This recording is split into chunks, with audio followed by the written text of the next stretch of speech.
একজন স্ত্রী মুসলিম ফরজ মতে স্বামীর সম্পত্তিতে কতটুকু অংশের মালিক হবে? আসলে দুই অবস্থায় একজন স্ত্রী তার স্বামী সম্পদের মালিকানা প্রাপ্ত হয়। প্রথম অবস্থা হচ্ছে যদি ওনাদের সন্তানাদি থাকে, সেক্ষেত্রে একজন স্ত্রী মুসলিম ফরজ মতে তার স্বামীর মৃত্যুর পর টোটাল সম্পদের 8/1 সম্পদের মালিক হয়।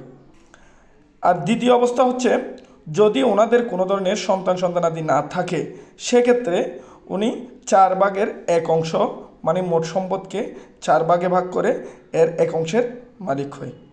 সুতরাং মুসলিম ফরজ মতে স্বামী সম্পত্তিতে স্ত্রী এই দুই অবস্থায় সম্পদের মালিক হয়।